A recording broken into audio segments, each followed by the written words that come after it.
This is Support is Sexy, episode 53, with Akinah Rahmaan, founder of Banana Skirt Productions. Welcome to the Support is Sexy podcast. I'm your host, Elayne Fluker, entrepreneur, author, producer, and founder of Chic Rebellion Media. 5 days a week, Monday through Friday, I talk to women entrepreneurs who share their journeys and the true stories of their wins and their lessons, and give you insight and inspiration to take your business and your life to the next level. Here we go.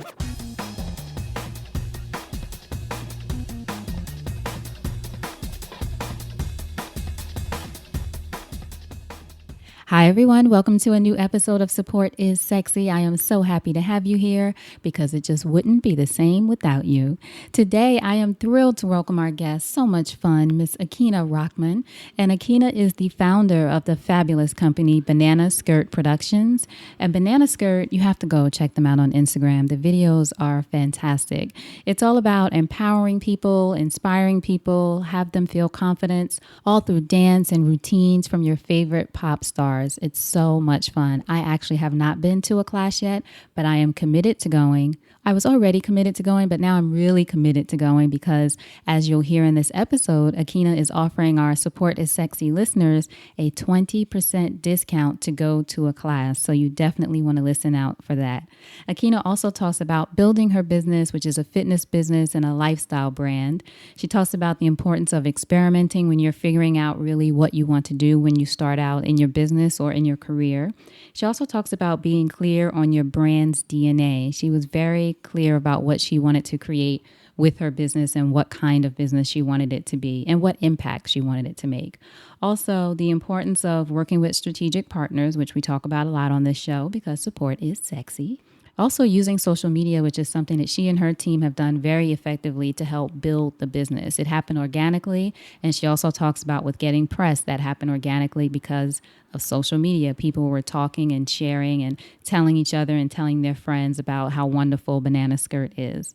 Another thing she talked about, it's from a quote that I love, but she talked about the sentiment of it: starting where you are, using what you have, doing what you can. It's my favorite quote from Arthur Ashe, and it's something that Akinah was really speaking to, and I mentioned it during this episode about how important that is and how that gets you started and helps you move forward. And lastly, one of the things Akinah talked about, which I thought was so great, is the importance as a mom of letting your children see you create something that you are really proud of. I really love that. So I know you're going to love this episode. Again, be sure to listen out for that discount that you're going to get, and she's going to give you the code within this episode. I'll also have links to everything in the show notes. You're going to want to go to class, I guarantee you, especially after you see the VMA style video of the Beyonce routine. Super good. So good. So now, without further ado, Akinah Rahmaan. So Akinah, thank you so much for joining us on the Support is Sexy podcast. I'm excited to have you. Yay! Thanks for having me. I'm excited as well. Absolutely. So now, first question. When did you first fall in love with entrepreneurship?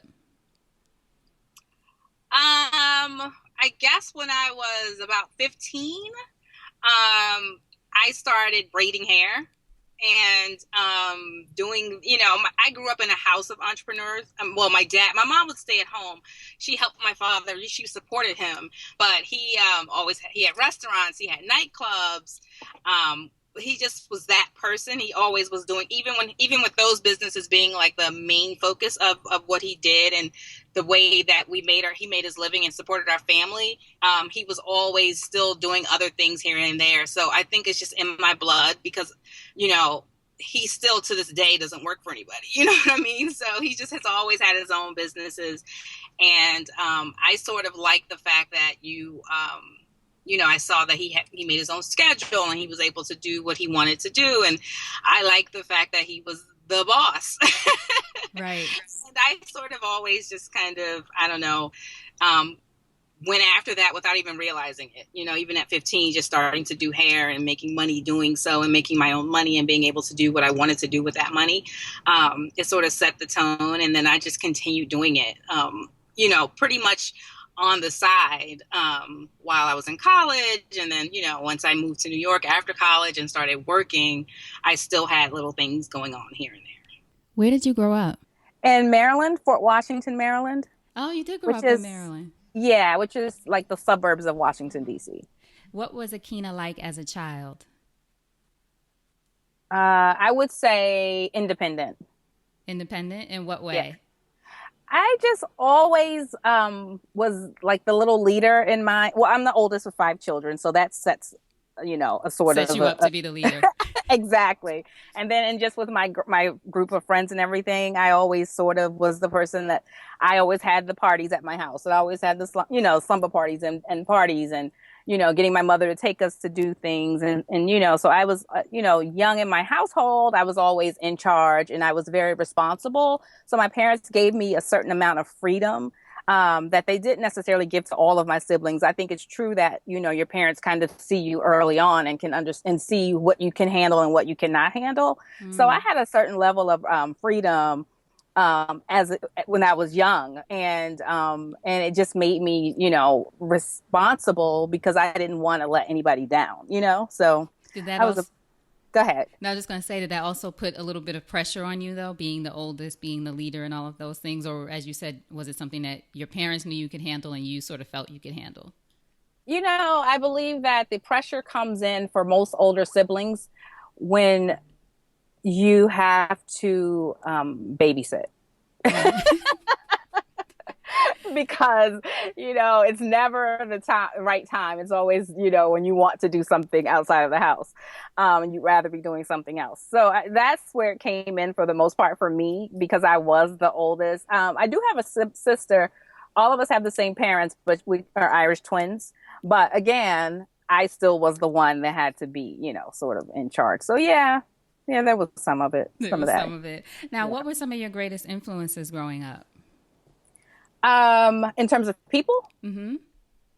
my grandmother, my mother's mother, she was um, the most special person that I've ever known, except, aside from my son, who now is, takes that title. Right. But, we had a really great relationship. I used to call her my own little personal God, but she just was very in tune spiritually, energy wise, and just sort of had the right answer to everything. And she kept me calm during my teenage years. She was the person I could go to and ask her, for help. She was the person I could go to and ask a question about anything, just kind of, growing pains and things like that. And she just was very, just spiritually grounded. And that gave me a lot. And then there was my Aunt Linda, whom, who I was more like, because my mother was a housewife and I was born with my father's genes. Like, I look just like my mother, but I was born like my father internally and who I am as a character, my characteristics. My mother stayed at home. My Aunt Linda went away to college, and she's an attorney, and she was an AKA, and I went away to college. I became an AKA. So in that way, she inspired me a lot in going after a life of my own. Mm-hmm. You know, she never had children. Now, she definitely would have wanted to have children, and she says that all the time now. But at the time, watching her and wanting to emulate her, I knew I didn't want to be married early. I knew I didn't want to have children early. I knew I wanted to go to college. I knew I wanted to join a sorority. I knew I wanted to be a professional, and I knew, I wanted to move away and, kind of like experience life. So I would say those are two of my earliest influences. And of course, my dad, who I mentioned earlier, who we are a lot alike. We've always been very close, and he's always been, an entrepreneur and always, just trying to better himself and always looking to learn more and learn different and new things. That's interesting. Do you think you were drawn to her, as you said, because of who you already were, and it was just probably a natural path you were going to go anyway, but to see someone, in other words, to see someone who was actually doing it, set the example for you of the possibilities? Yeah, because I feel like, we may have these things innately, as, a part of us, but if we don't have influences or models, we may never realize that it's possible for us. And I feel like that's what she gave me early on, just to have a family member that was, out there in the world and living her life and having a good time doing so. She traveled all the time, and, so yes, absolutely. Having that model makes a big difference. Now, you went to Morgan State University, right? which is where she started, where she went for undergrad. Yep. Oh, so you really were like, I'm doing what my aunt does. I love it. What did you study while you were there? Psychology. Oh, psychology. Okay. I was going to ask, did you always have an interest in the music and entertainment business? Because that's what you went into. Is that what you went into right after school, or? I did. And I always did because my dad owned nightclubs. That was the big business that he had growing up. And I would go there all the time. Like he would take us there at night as kids when, BBD would come and, perform there. And, we'd always, people perform there a lot. And Lisa and Colt Jam, Wow. I'm dating myself right now. But, so we would go there and I always just, I've always loved music. So we grew up with music, records being played in our house all the time, like most, families. And I know most Black families, we grow up with a lot of music, and that's a big part of our culture. But I will say, just being influenced by the nightclub and always going to concerts, and we always had, because of the nightclub, we always had relationships with the radio stations, so we always had tickets to all the concerts. So we were going to concerts, super young, and I think that made me interested in music. When I was in college, I went to college for psychology because I've always had that. That's just always been an interest of mine, and it still is. And I've been able to utilize it. I did use it, in the music business for sure. Mm-hmm. But when I got to college, I met people who were associated with the music business, and that sort of, led me into that direction when I graduated. Because the one constant and the one thing that was for sure. My entire life was that I was not going to live in Maryland. Really? That was always for sure. Why is that? Because you were the nightclubs that your dad owned in the area too? Around Yeah, they were, What was the reason? I felt like it was just too, I used to use this word, and it's not the best word, but I would use the word regular all the time. I used to say to my parents all the time, I'm not going to have a regular life, which I didn't even know I was speaking into existence, the craziness I've lived. But, so I just felt like it was so much more excitement happening out in the world. And I needed to be in a major city where there were major things happening. And, at first I thought I was going to be moving to Los Angeles. I always loved LA just from TV for the most part, like Charlie's Angels and Brady Bunch and places like that. I love sunny, sunshine. Great things. But I ended up in New York after college. When I was in college, I actually ended up having lots of girlfriends from New York. So I would come here, and during Christmas holidays, during Thanksgiving, we would drive. Funny enough, we were in college driving up to New York on Sundays to go to the tunnel Sunday nights. The tunnel. You are taking me back with all of these references. I love it. I just am like, ooh, every time you say something, Lisa, the tunnel, BBD, I could just all day. Right, exactly.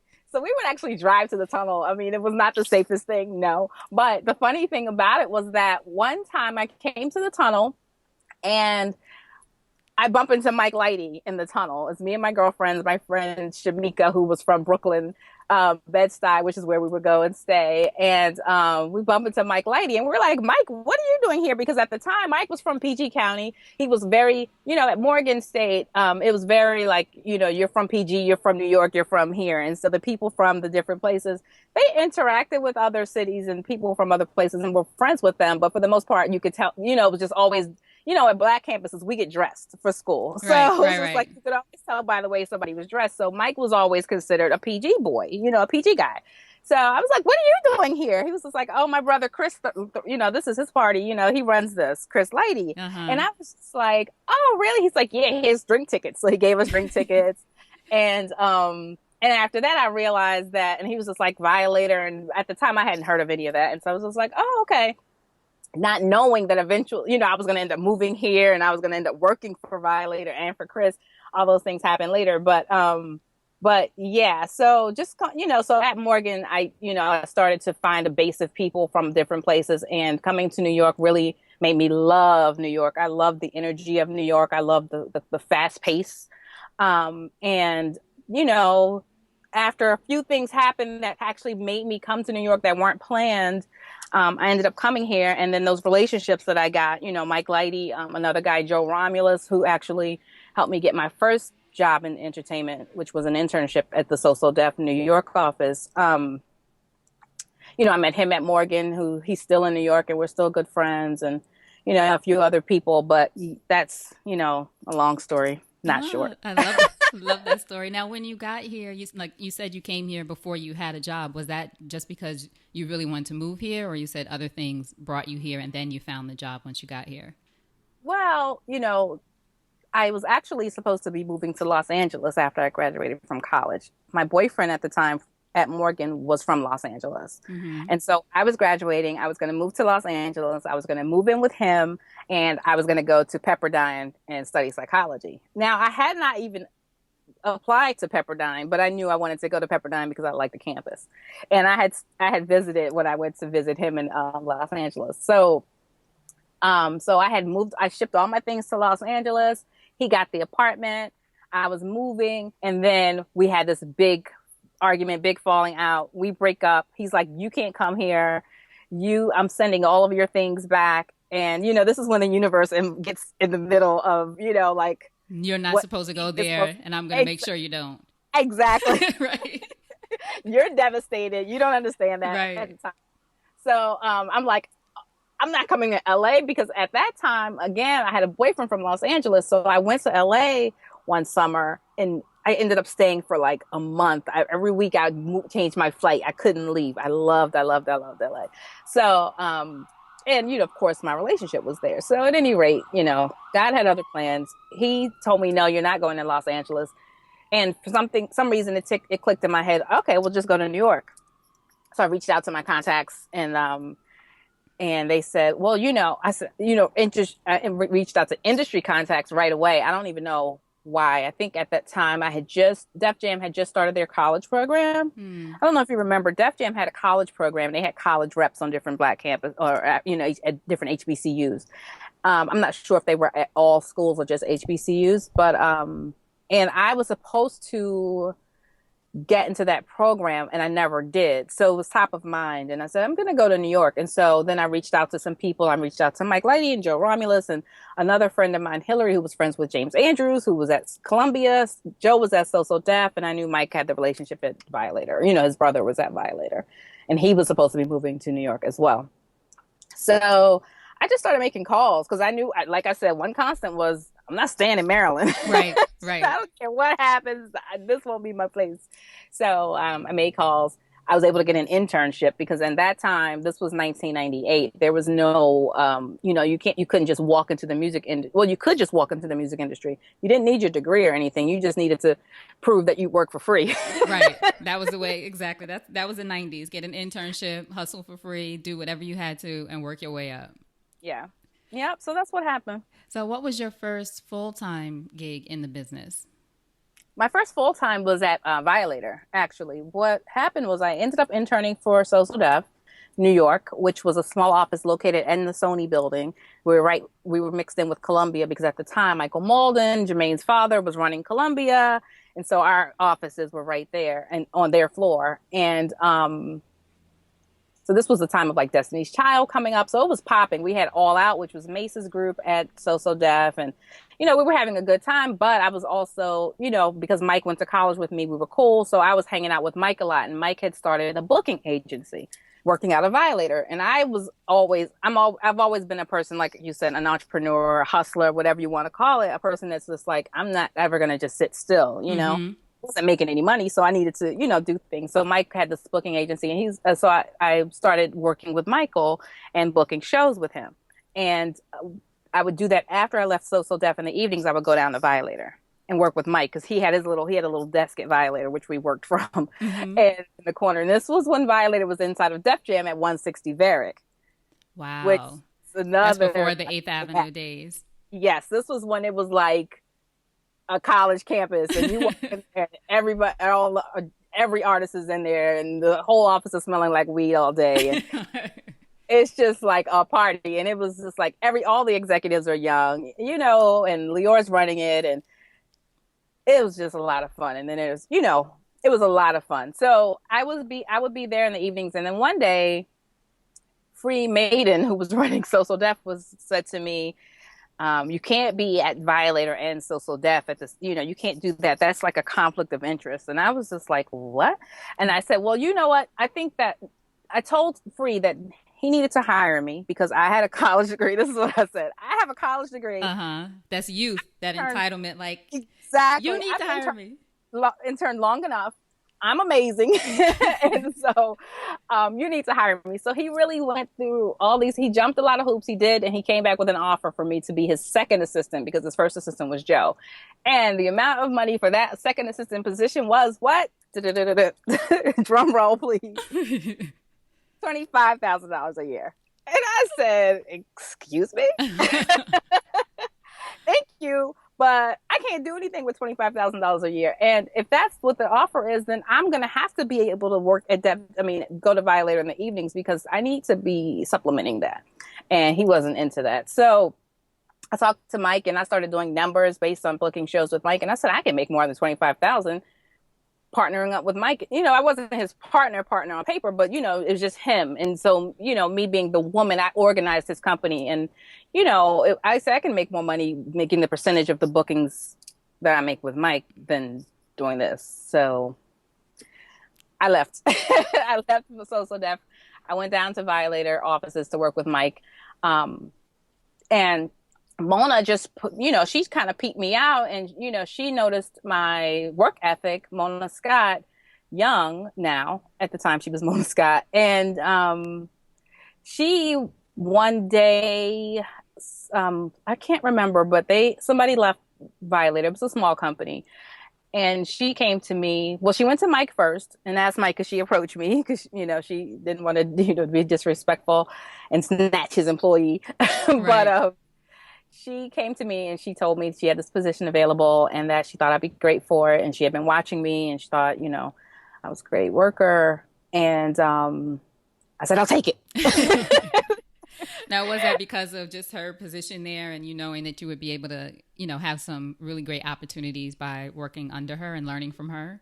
Yes. I mean, she was, Violator at the time was the place to be in terms of hip hop management companies, a lot like what Rock Nation is now. And Mona was a Black woman, and she was always the type of woman that I am. I was always the type of woman that believed in, not having like relationships with men that, I was just cool with guys, but I was never like just relationships here and dealing, not to say I've never dealt, have relationships and dated people, I'm a grown adult woman, of course, but Mona was always that way. She was just like, she was just like, you're going to take me seriously. I'm a business. Focus on business. Right.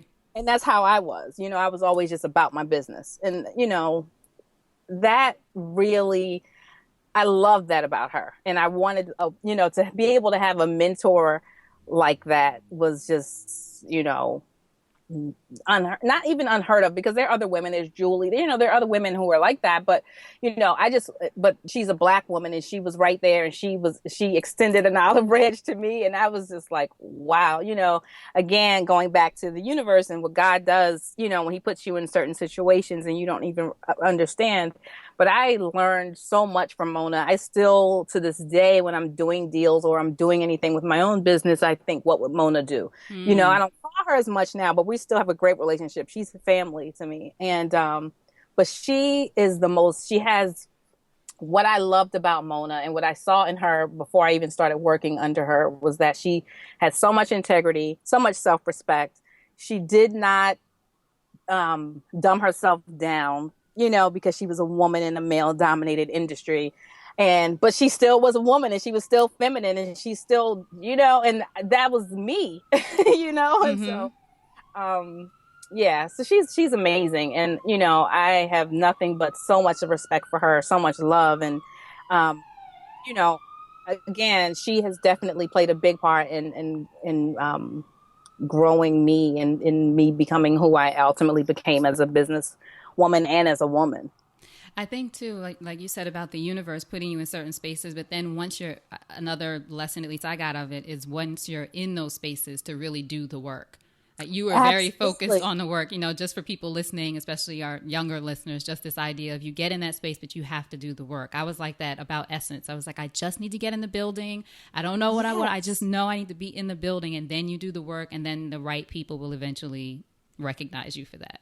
Absolutely. And I read this a while ago because I have this like long, long story, but my whole career in life has been long, but so I did end up living in LA at one point. And I came across this quote, or it was a book I was reading. I cannot remember the book, but it talked about the different places in this country. And it said, New York is the place you go to, or people in New York want to achieve. And that's so true. You don't, and then there are other places where I think it mentioned like LA, people want to, I forget the word they used for LA, but it was more about, your outside, what you present outwardly. But New York is a place where you really, it's about the achievement and it's about really conquering, and that's what I always wanted to do. Like I wanted to actually do the work and achieve my goals and things like that. So yes, absolutely. Now, you rose to VP of Marketing at Island Def Jam while you were there, right? Or as you transitioned into the next position, I guess. Yeah, but that again, I've been, I was with Steve Stout at Translation. Before that, I moved to Los Angeles and worked on a reality show. I've been a music supervisor. I did Stomp the Yard and other films I was working with Will Packer and Pilar McCurry, who's a huge music supervisor, for years, on the side again. When I was at Violator, my partner Ali Muhammad, you may even know Ali Muhammad, but we were partners and we did all the films for Rainforest Films up until Stomp the Yard was actually, I think, the last film that we did with those guys.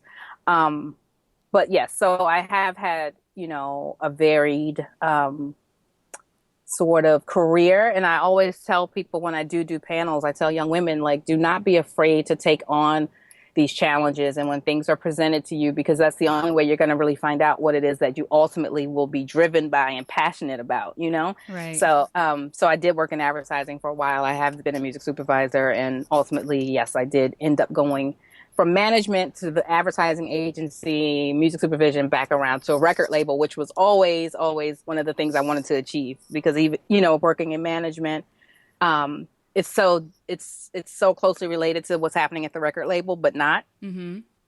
So I ended up at Def Jam, yes, after I came back from Los Angeles. I think what's interesting about your journey, other than you crisscrossing the country, what's interesting about your journey too is that you're not afraid to take the quote unquote side project. So it's sort of like, as you said, you tell young women when you're on panels, this idea of sort of experimenting and seeing what works. But for you, Yes. It seems like it's also, okay, I'm going to try this on the side and see how this works, or try a little bit of that. It seems like part of what was important to you. It really was. And I think that there is a thread in everything that I've done, because even when I was at an ad agency with Steve Stout, we worked on Jay-Z, and I produced compilation albums for brands and Fortune 500 companies and things like that. And it was always, the thread has always been entertainment, like in everything I've done. And not necessarily so intentional, but it definitely is, even with my company, what I do right now, it brought me back to, Right. still entertainment related. So yes, don't be afraid to definitely step out and do,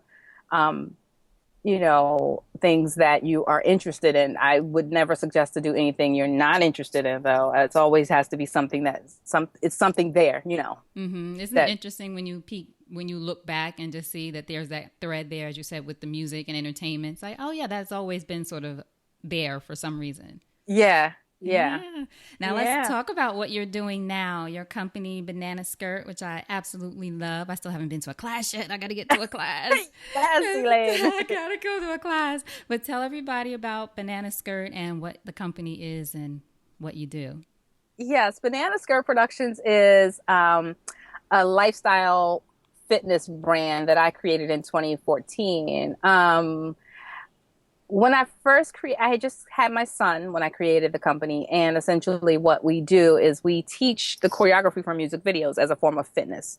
So for me, wanting to get back wanting to get back into working out, into the gym, which is still a struggle for me. But, I wanted to think of ways. I've never been the type that can just be a gym rat and be in the gym. So I wanted to think of ways. I wanted to do something that was going to keep me interested. And in that, I decided I was going to do these Beyonce dance classes because I had seen, everybody has looked at a dance video from Beyonce or music video from Beyonce or a concert performance piece and wanted to, do those moves. Absolutely. And me just working in the music business, I also knew the back end of that or the where it begins, which is in a rehearsal studio, lots of hours, lots of sweat, lots of hard work. And so I had this idea to sort of, emulate that in the form of, and create something that was sort of based there, but was fitness focused. I started with Beyonce dance classes only in a small studio in New Jersey and ended up moving it to New York. And it just sort of caught on because everybody that, so many people come to me because I'll take a step back. Once it's evolved so much that it's hard for me to kind of talk about it streamlined because I'm so in the middle of the thick of it right now. But I'll take a step back and, once I decided this is something that I wanted to do, I realized that I wanted to create something that was confidence focused, empowerment focused, and this idea of pop star fitness, sort of representing all the things that we see that attracts us to our favorite pop star. So that being their confidence, that being, going full out when they're in front of an audience, that being letting go and just having a good time. I don't think any of our favorite artists are up there as robots. We are drawn to the biggest artists because they're actually enjoying what they're doing. And so Banana Skirt was founded on that principle of inspiring confidence and just kind of taking 1 hour of the day to yourself to just let go and have a good time and, channeling your inner pop star while doing so. I love that. Now, was there a moment when it sort of came to you where you said, this is it? Because you said it was after you had your son, you were in that space of thinking about what you want to do as a workout routine. You weren't working in the music industry anymore? No, actually, 3 months after I came back from maternity leave, Def Jam said, adios, we're laying you off. So I was laid off, and which was again, God, like, hey, I got girl, a different plan. I have a different plan because you said that you want to spend as much time with your child as possible. So this is what we're gonna do. So it definitely has given me that, which is, now the most important, my most important project in business because he is my little entity. But I think when it clicked that this is a passion of mine and this is what I'm going to do and want to do and I want to expand this was when I brought it to Manhattan and I think Hannah Bronfman came to one of my classes. And she's known, a known fit girl in Manhattan, like a fit it girl, right? And she came to one of my classes and she posted on her social channels and people just started going crazy about the offering and, trying out the classes. And the emails that I got from these people were amazing. I mean, exactly what I had, what I envisioned in terms of channeling your inner bringing out your inner confidence, because by the end of the class, we have a blueprint now. And by the end of the class, you do feel more confident. You do feel good about yourself. You are euphoric because you have this, these endorphins pumping. And you do feel like, the same way I see artists when they hop off the stage after concert that I've seen year after year, right?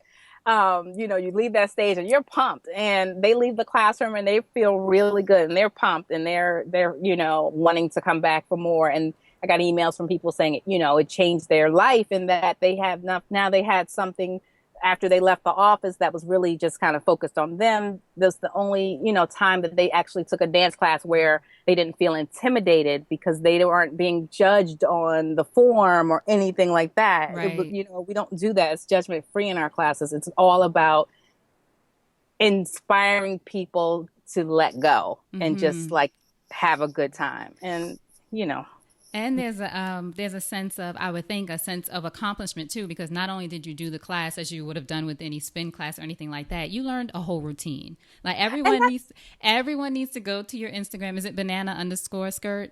yes, The yes. Instagram, the latest video, if you're hearing this today, the Beyonce VMA style.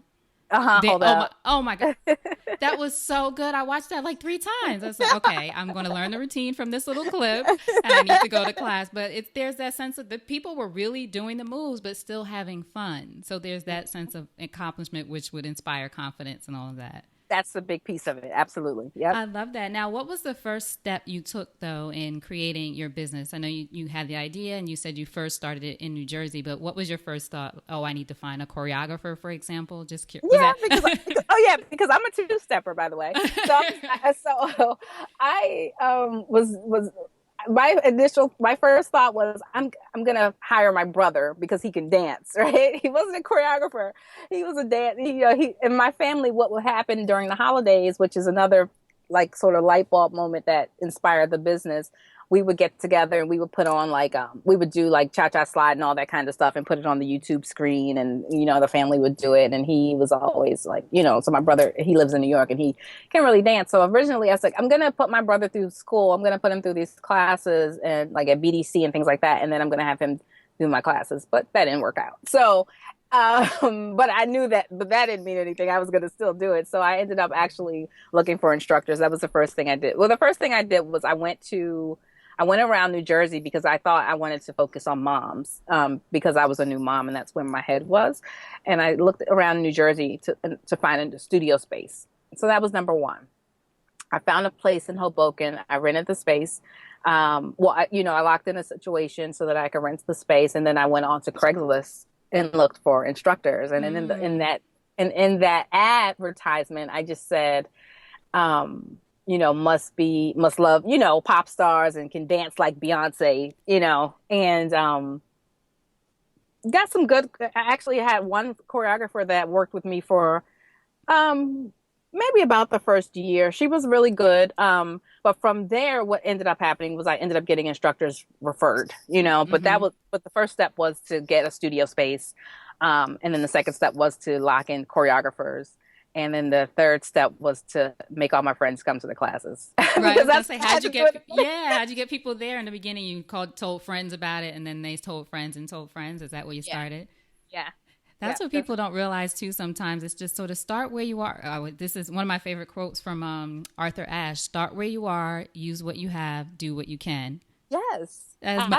Yeah, it's just like, I'm going to call them. When I started this show, I was like, okay, I'm just going to do a spreadsheet of everybody I know and that I'm interested in. That's where you start. And then those people refer people, and then. Absolutely. And even in that, that is such a good point, because I started that way. I invited all my friends, like, come on, you got to come. And I was dragging people to Hoboken. This is before I even went to Manhattan. Right. So, that was like a schlep. And they were coming because they were your friends. Absolutely. Right. Exactly. And then it was because of a girlfriend posting about it and talking about it to friends that Hannah Bronfman actually found out about it. Mm. And, I always say it was kind of like a little, the planet started to align, like a lot of different things happened at once. But, and then, we moved to New York and she ended up coming to a class, but that was simply because I started where I was and she was actually connected to one of my girlfriends and, came because of that. And then from there, because of who she was, a lot of people that started coming to the class and still to this day are in media. Mm-hmm. So a lot of so we ended up, so we started to get a lot of organic press. I've never hired, had a non-staff publicist or anything like that. It's everything has happened because people love the classes so much that actually come and take the classes, and they work for the Observer or Time Out or wherever they want to write about us. Mm-hmm. So that's, so that also, fueled me even more, when I to recognize and realize that. And you had people from like Teen Vogue and InStyle and BuzzFeed, as you said, a lot of media people who have gone. And then, of course, if they love it, write about it, tell people about it and that kind of thing. Yeah. Us media folks, we're good people that way. Yeah. Yeah. Now, how has the business blossomed overall since then? What are some ways that you've grown since you started and things started to really pick up? Absolutely. Well, I think the the key thing was that we are able to, and we're able to start offering more classes, so we had more times on the schedule for people to make a class. We went from having 2 classes a week to 21 classes per week, Wow. since we started. So we've grown in that way. We've gone from one location to having classes in 2 locations in Manhattan right now. Um, we have, plans, to expand beyond Manhattan, but for now, that's what, we're in Manhattan. Part of me being a marketer for so many years is that, I understand the what, like you said, work with what you have and start with where you are. And I understand the power of New York. So the power of something starting in New York before it goes anyplace else is that's a very powerful thing. And we Mm-hmm. have to use that tool. So we will eventually expand outside of the area. But for right now, we're going to continue to grow our base here and grow our brand here. And, we're creating different alliances with different corporations and different brands and different, fitness lifestyle brands, as well as fitness brands. Um, so that's another thing, is we started to really be able to branch out and create various partnerships with different brands to further our reach and create more awareness. Now, you mentioned earlier just about Hannah posting on social media about it and more people seeing it. How important has social media been to your growth and those videos to your growth overall? That's a big part of what we do. Social media is so important today. And I think that because we have embraced it, we have not shied away from posting our videos. That is a part of the DNA of our brand.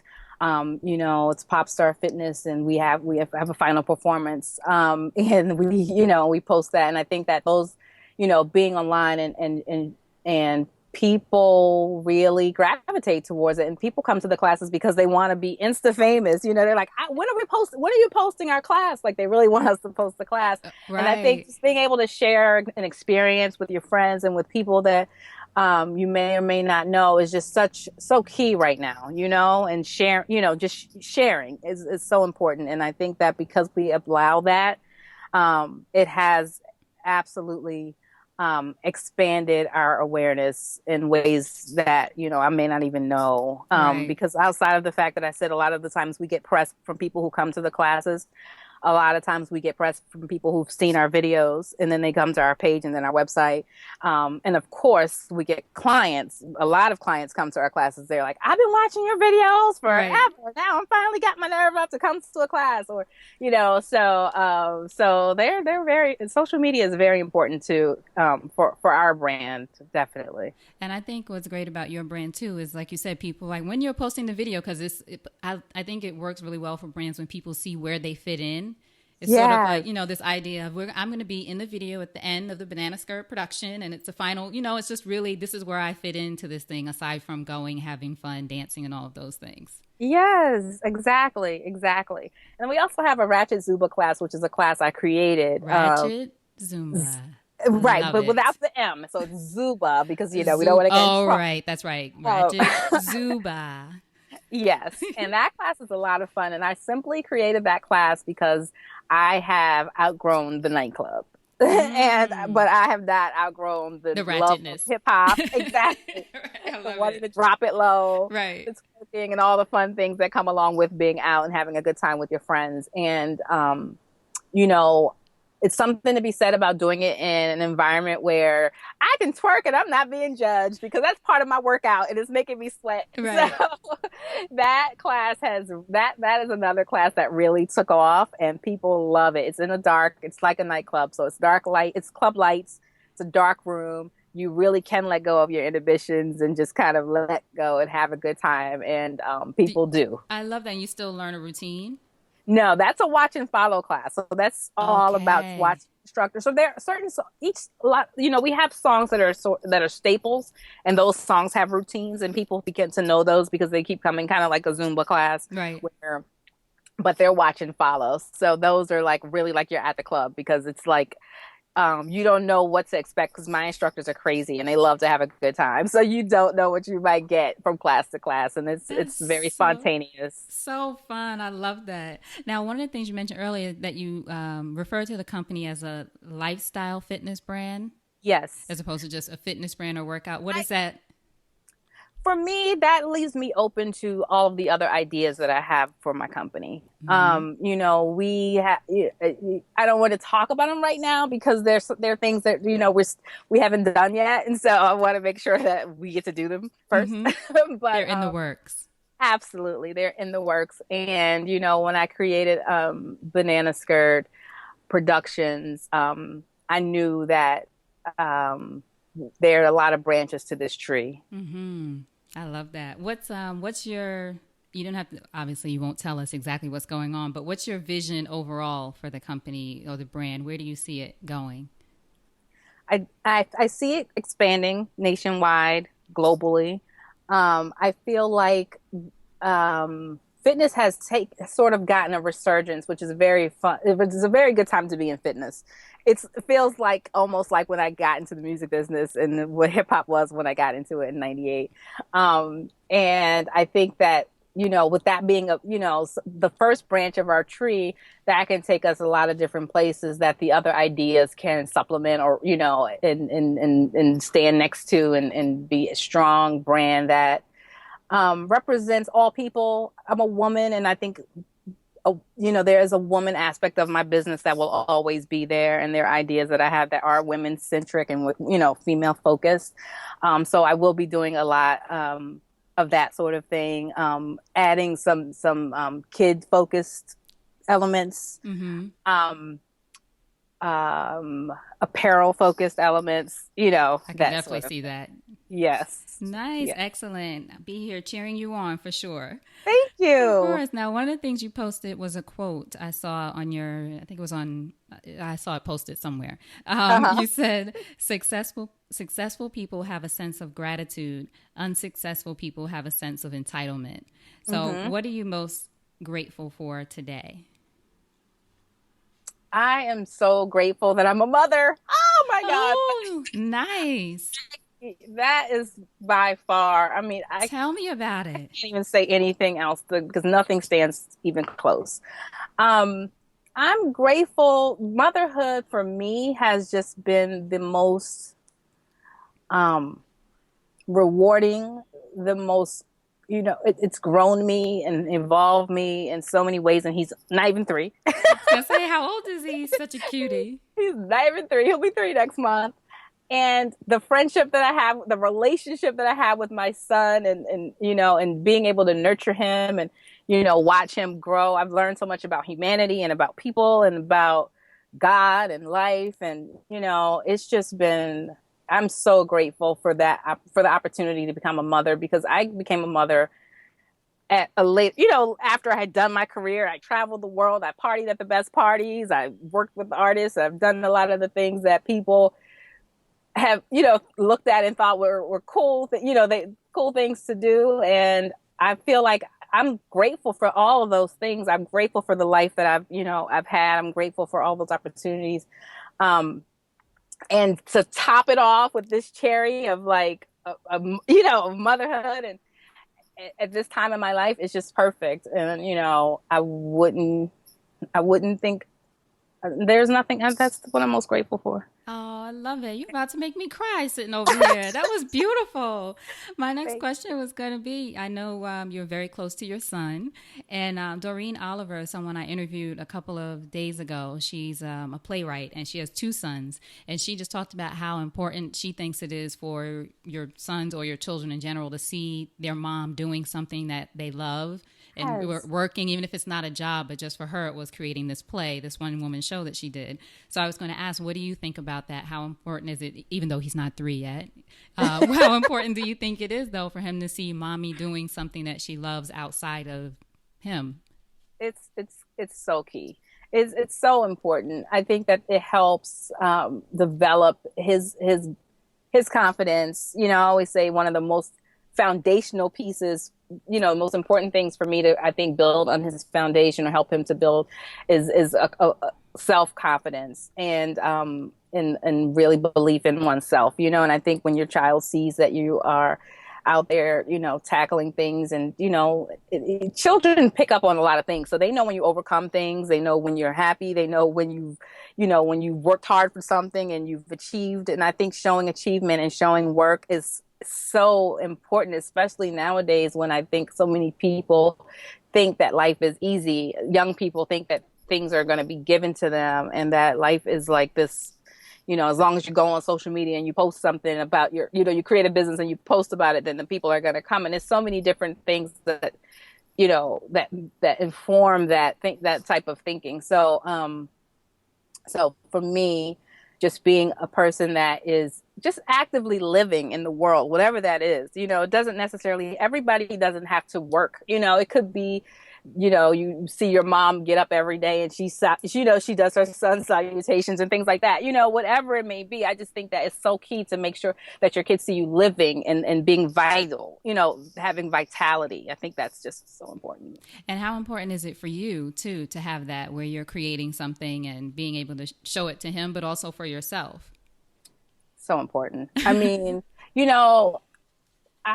I knew early on I didn't want to be a housewife, because I thought my mother gave up a lot being that. And she was fulfilled in it, and that was what she wanted to do. And that was, she had 5 children. So sometimes, you don't have much of a choice. Somebody's got to be in there with all those kids. Right.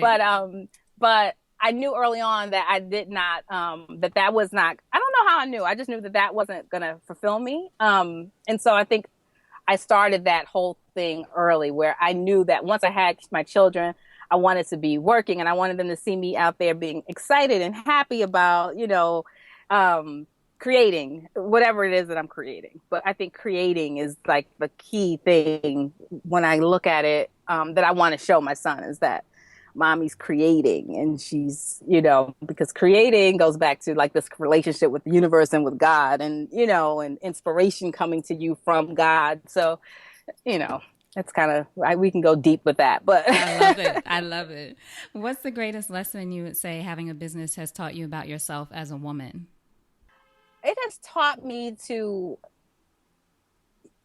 be, confident and comfortable in the things that a woman is innately.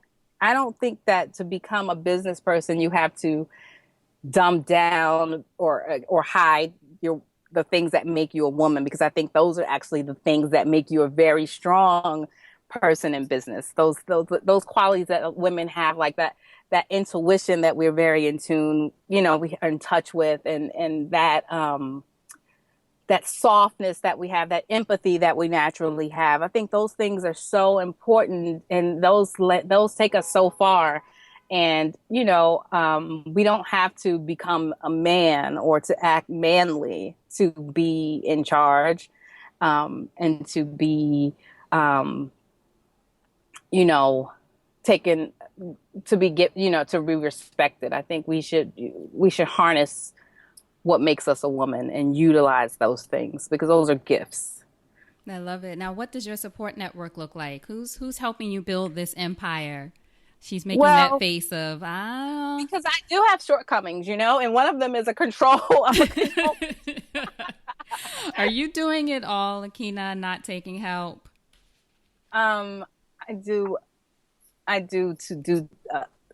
look, I don't dance, so no. The instructors are definitely doing a lot. I love my instructors. I'm so grateful for them. Talking about what we're grateful for, I'm so grateful for my team. I do have one person that sort of supports me in an assistant capacity.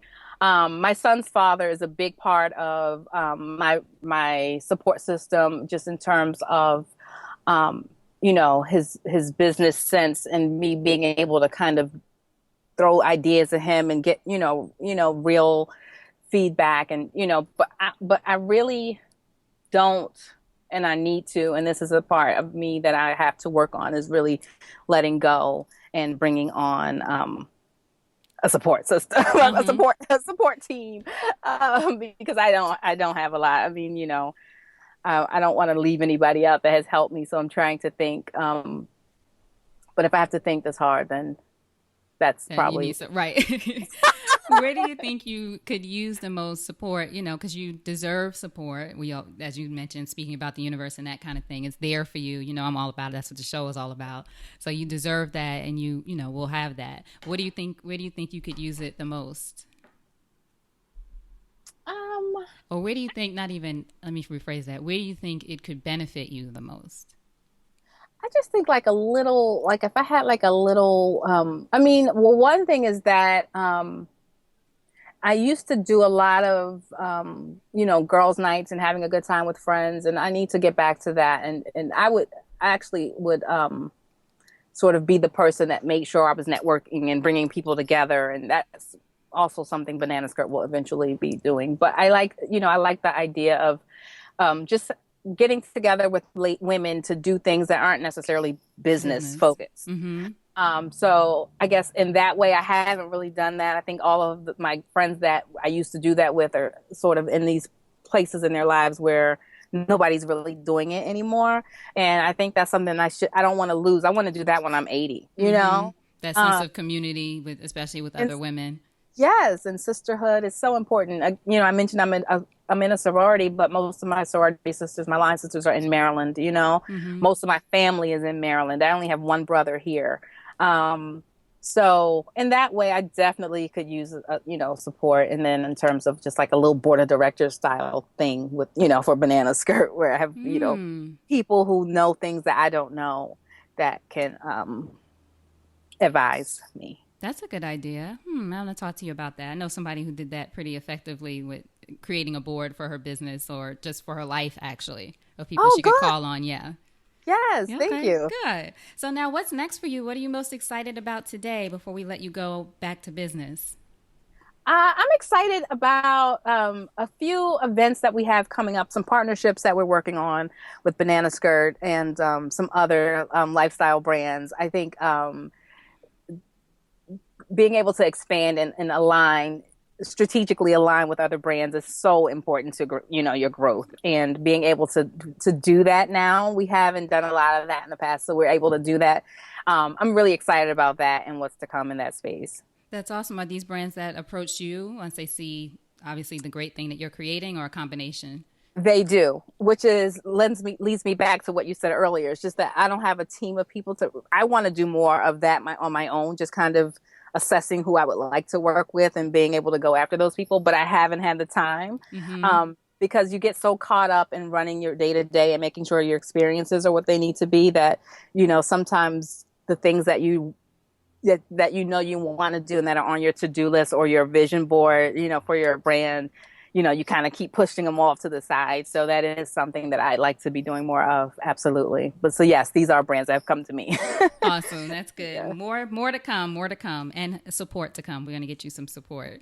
So thank Great. you so much for your time today. I really appreciate you. It's been so fun getting to know you and Thank hearing your you. story, and you taking me back to the 90s, which I love. It was so good. Before I let you go, a couple more questions. If you Okay. think over your life and career and you had the chance to thank only one person whose support was critical to you personally or professionally, who would that be, and what would you say? Um, I would say my father. And I would say, thank you for allowing me to be myself and to have freedom and giving me responsibility and independence early early on. I'm a daddy's girl, but I wasn't a smothered daddy's girl. So I would just, and giving me an example of strength. And, I've seen my family in general, but I've seen my dad weather a lot of storms and to continue to stand strong. And, I, that's just been a great model for me and source of inspiration. Awesome. Thank you for sharing that with us. Of Yay. course. Now, tell me, how can we support you? I know we have to work on your support team, but how can we support you? Tell everyone where to go for your website and to sign up for classes, which I know everyone's going to want to do, and all that good stuff. Absolutely. Our website is bananaskirt.net. All of our class listings are there. We post them by the month. So the full month of September, the beginning of October is up there currently. I did create a code for listeners. Yay! Support is sexy. Yes. All right. So it's support is sexy for 20% discount. Our classes off of everything. So that's our classes and our packages. Thank you. Absolutely. I'm looking forward to meeting some of the people that I'm sure tune into your podcast because I know they are amazing. Yay. So and then our social channels, we have a Facebook page, which is Facebook.com/banana skirt. And then and then our Instagram is our sort of our hub, and that's banana_skirt. And you can see everything there. And then you can also get to all the other things, via that page. And that's where we go to see those amazing videos too. Yes, absolutely. I love it. Thank you so much again. I really appreciate you. I'm so proud of you and what you're creating and building and the mission behind it. I'm glad you really focused on that too, of what it's all about, more than just dancing, even though that would be enough. That's plenty fun, but also about inspiring people and inspiring confidence in people and to have a good time. Yes. To let go. We got to let go. To let go. Exactly. Yes. This is dance break to the next level. That's right. What you guys are doing. I love it. Before you go, a parting piece of advice from you to our listeners. Do you have anything for us? I would say, but I kind of touched on it earlier, but it really is to live life and to get as many experiences under your belt as possible. There's no reason not to. Why not? Why not? Exactly. Akinah, thank you so much. I appreciate you. Hold on one second, okay? Okay. All right. Thank you so much for listening to that episode of the Support is Sexy podcast. And I do hope that you got some inspiration from it. And the challenge is for you to do at least one thing. Take one thing from the episode, at least one thing. You can always do more, but at least one thing that will help you move one step closer to your dream. Whether that's launching a business, writing a book, whatever that thing is that you want to do, take something from this episode and move one step closer.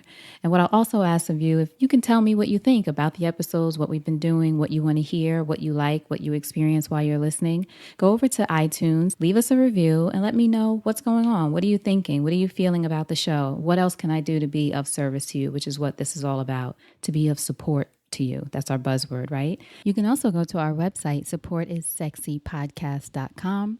That's supportissexypodcast.com. Hear more episodes there. Also have a bunch of great videos, tons of information. It's where I'm going to be spending a lot of time, and it's where I love to connect with you. So again, thank you so much for listening. I truly appreciate you and your support. And the most important thing I want you to remember is having it all does not mean doing it all alone. So now, go out there and create something sexy, and I'll talk to you soon. Take care.